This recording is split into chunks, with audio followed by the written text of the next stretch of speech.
Bihar ಚುನಾವಣೆಯನ್ನ India ಒಕ್ಕೂಟ ಸವಾಲಾಗಿ ತಗೊಂಡಿದೆ. ಈ ಬಾರಿ ಶತಾಯಗತಾಯ ಗೆಲ್ಲೇಬೇಕು ಅಂತ ತೇಜಸ್ವಿ ಯಾದವ್ ರಾಹುಲ್ ಗಾಂಧಿ ಜೋಡಿ ಪಣ ತೊಟ್ಟಿದೆ. ಗ್ಯಾರಂಟಿ ಮಾದರಿಯ ಪ್ರಣಾಳಿಕೆ ರಿಲೀಸ್ ಮಾಡಿರುವ ಇಂಡಿಯಾ ಒಕ್ಕೂಟ ಭರಪೂರ ಭರವಸೆ ಕೊಟ್ಟಿದೆ.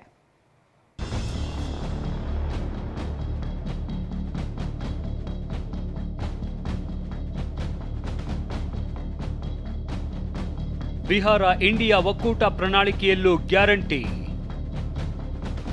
200 ಯೂನಿಟ್ ವಿದ್ಯುತ್ ಫ್ರೀ, ಕುಟುಂಬದ ಒಬ್ಬರಿಗೆ ಸರ್ಕಾರಿ ಉದ್ಯೋಗ. ಬಿಹಾರ ವಿಧಾನಸಭಾ ಚುನಾವಣೆ ಈ ಬಾರಿ ಎನ್ಡಿಎ ಹಾಗೂ ಇಂಡಿಯಾ ಒಕ್ಕೂಟಗಳ ಪಾಲಿಗೆ ಪ್ರತಿಷ್ಠೆಯ ಕಣವಾಗಿದೆ. ಈ ಬಾರಿ ಚುನಾವಣೆ ಗೆಲ್ಲಲೇಬೇಕು, ಗದ್ದುಗೆಗೆ ಏರಲೇಬೇಕು ಅಂತ ಪಣ ತೊಟ್ಟಿರುವ ತೇಜಸ್ವಿ ಯಾದವ್ಗೆ ಲೋಕಸಭೆ ವಿಪಕ್ಷ ನಾಯಕ ರಾಹುಲ್ ಗಾಂಧಿ ಸಾಥ್ ಕೊಟ್ಟಿದ್ದಾರೆ. ನಿನ್ನೆಯಷ್ಟೇ ಪ್ರಣಾಳಿಕೆ ರಿಲೀಸ್ ಮಾಡಿದ ಇಂಡಿಯಾ ಒಕ್ಕೂಟ ಬಿಹಾರ ಮತದಾರರಿಗೆ ಭರಪೂರ ಭರವಸೆಗಳನ್ನ ನೀಡಿದೆ. ಅಧಿಕಾರಕ್ಕೆ ಬಂದ 20 ದಿನಗಳ ಒಳಗೆ ಕುಟುಂಬದ ಒಬ್ಬರಿಗೆ ಸರ್ಕಾರಿ ಉದ್ಯೋಗ, 200 ಯೂನಿಟ್ ಉಚಿತ ವಿದ್ಯುತ್ ಸೇರಿದಂತೆ 25 ಪ್ರಮುಖ ಅಂಶಗಳನ್ನ ಒಳಗೊಂಡ ಪ್ರಣಾಳಿಕೆ ರಿಲೀಸ್ ಮಾಡಲಾಗಿದೆ.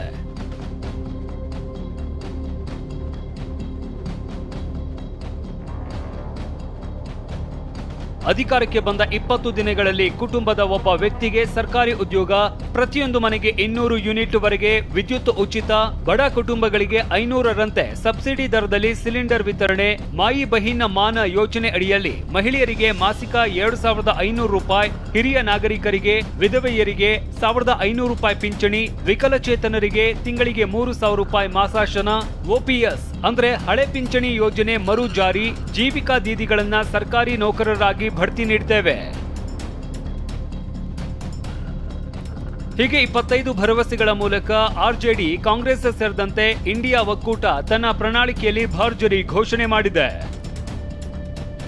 ಅಧಿಕಾರಕ್ಕೆ ಬಂದ್ರೆ ಕಳ್ಳಭಟ್ಟಿ ಮೇಲಿನ ನಿರ್ಬಂಧ ತೆರವು.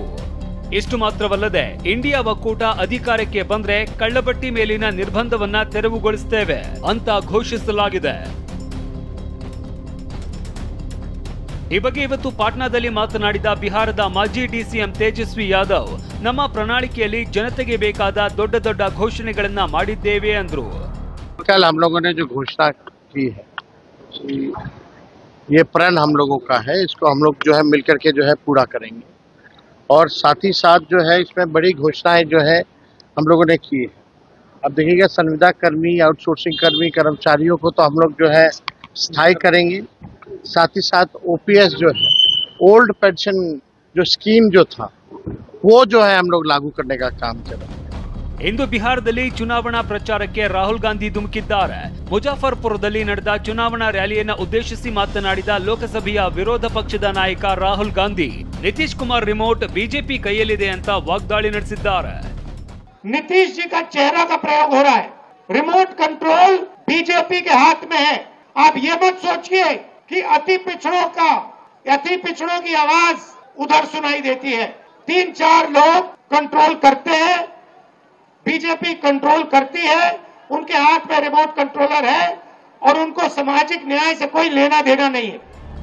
ಕೇಂದ್ರ ಗೃಹ ಸಚಿವ ಅಮಿತ್ ಶಾ ಕೂಡ ಪ್ರಚಾರಕ್ಕೆ ಇಳಿದಿದ್ದು ನಿತೀಶ್ ಕುಮಾರ್ ರನ್ನ ಪರೋಕ್ಷವಾಗಿ ಸಿಎಂ ಆಗಿ ಮುಂದುವರಿಸಲಿದ್ದಾರೆ ಎಂಬ ಸಂದೇಶ ನೀಡಿದ್ದಾರೆ.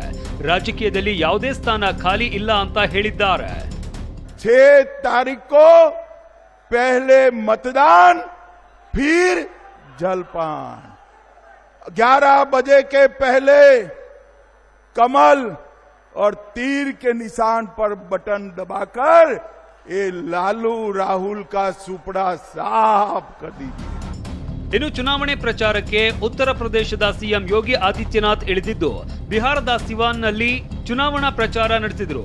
ಮೊಹಮ್ಮದ್ ಶಹಾಬುದ್ದೀನ್ ಅವರ ಮಗ ಒಸಾಮಾನನ್ನ ರಘುನಾಥಪುರದಿಂದ ಕಣಕ್ಕಿಳಿಸಿದ್ದಕ್ಕಾಗಿ ಅವರು ಮಹಾಗಠಬಂಧನ್ ಅನ್ನ ಖಂಡಿಸಿದ್ದಾರೆ. ಬಿಹಾರ ಚುನಾವಣೆ ಕಣದಲ್ಲಿ ಆರೋಪ ಪ್ರತ್ಯಾರೋಪಗಳು ಜೋರಾಗಿದ್ದು ರಣಕಲಿಗಳು ಸಮರಕ್ಕೆ ಇಳಿದಿದ್ದಾರೆ. ಮಹೇಶ್ ಈರಣ್ಣ, TV9 ನವದೆಹಲಿ.